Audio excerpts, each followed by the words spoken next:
I had no plans to make a video on this, but it's been about 2 weeks since I saw Oppenheimer in theatres, and it's been living rent-free in my head ever since. It's one of the most beautifully crafted films I've ever seen, so I just wanted to put my thoughts out there on what I think makes this such a masterpiece. I just want to say before I start, this is one of the best movies I've ever seen. It's also one of the scariest. The 3-hour biopic is brilliantly written, acted and photographed, but that's not to say it's perfect. I wasn't too big a fan of how they acted like Oppenheimer is the most important man in the world and the only one who could have discovered how to harness the strong force, but look, at the end of the day it's his movie, it's kind of hard to question that. The movie itself opens with the quote, "Prometheus stole fire from the gods and gave it to man. For this he was chained to a rock and tortured for eternity." Funnily enough, I think a better fitting line was from the Shark Boy and Lava Girl movie. For every person who dreams up the electric light bulb, there's the one who dreams up the atom bomb. For people who claim this to be military propaganda, you don't know what that means, clearly.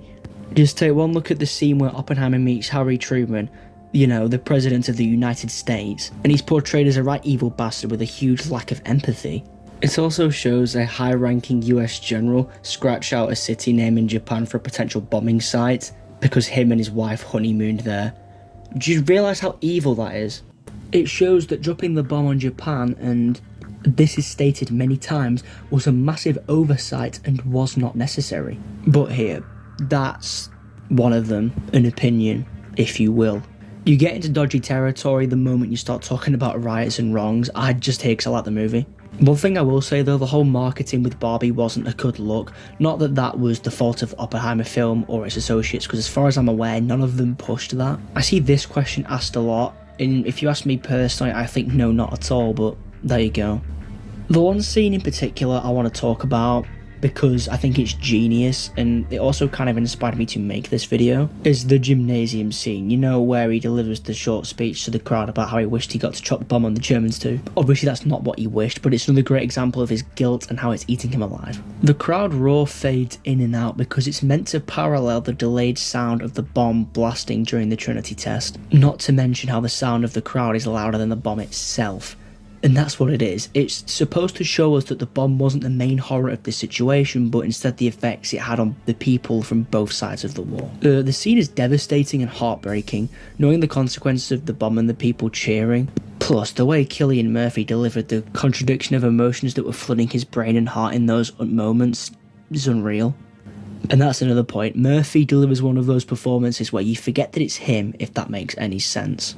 Like, his performance sucks you in and you never question it or think twice. Not that any performances are bad or anything. Robert Downey Jr. gives the film a completely different edge for the best performance I've ever seen from him. Emily Blunt is also incredible and shows how Kitty sustained Robert throughout his development of the weapon in New Mexico and during a later campaign to smear him for espionage. Yet, she was far from your cookie-cutter supportive spouse. I found her character really interesting, and if she doesn't win Best Supporting Actress this year, then something's wrong.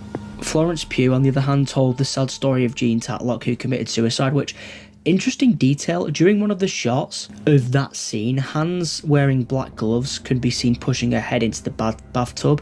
Allegedly, I didn't see this myself, but this could mean two things in my opinion. A potential suggestion from Nolan that Tatlock's suicide was faked, or a haunting visual to represent Oppenheimer's guilt as he learns about her death. This might be a stretch, but the FBI agent who roots for his garbage is also wearing black gloves. Is Nolan that smart? As one of my favourite directors, I'd like to think so, yeah.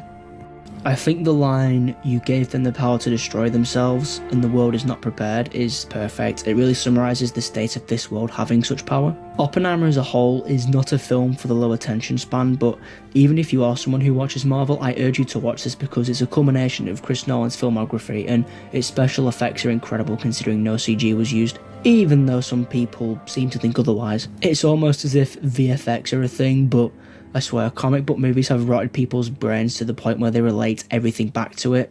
Point in case.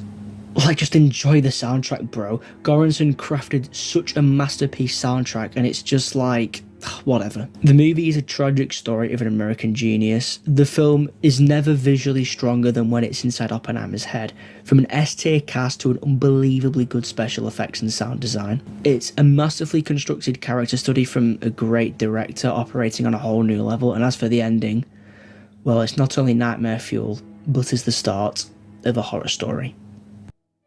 Thanks for watching. This is a bit of a shorter video than usual, but I didn't want to get into spoiler territory here because I feel like you just need to see this movie for yourself. I just wanted to talk a little bit about that scene in the gym, really, because it blew me away. Do you remember when there was that whole phase when people was obsessing over, like, well-portrayed panic attacks? It's interesting that no one really picks up on that in this movie because there's about 5 of them. The one in the gym is the one that stuck with me the most, though. Seeing people's faces in the crowd melt, and when he steps on that charred body on the floor, it's just him realising what exactly he's done, and it's haunting, really. But yeah, like I said, I just wanted to get something out. I mean, it's one of the first movies in quite some time that really got my heart pumping, especially with the ending. Whilst Strauss had speculated that the conversation had somehow been about him, the reality as we have now seen it was that both his and the ego of the men involved mattered little in the grand destruction they had created. It was precisely this self-centered pursuit and arrogance tied to their hollow accomplishments, no matter the insane cost they were fully aware of, that led to our present broken world. I must say, it's good to be back talking about politics in media again after how it's been so long since we've touched on Arcane, but what can I really do? As much as I want to go back to that show, it's hard when we've got so little to go off at the minute. But talking about Oppenheimer, it's very critical of the US security state and sympathetic to Hiroshima and Nagasaki. But look, I'm not diving too deep. If you want another video on Oppenheimer where I really dive into the nitty gritty, then let me know. I'd be more than happy to do that. But if you agreed with what I had to say here, or even if you didn't, then feel free to leave your thoughts in the comments. And if you want to see more videos like this one, then please consider subscribing. It really helps me out. And yeah, speak to you soon.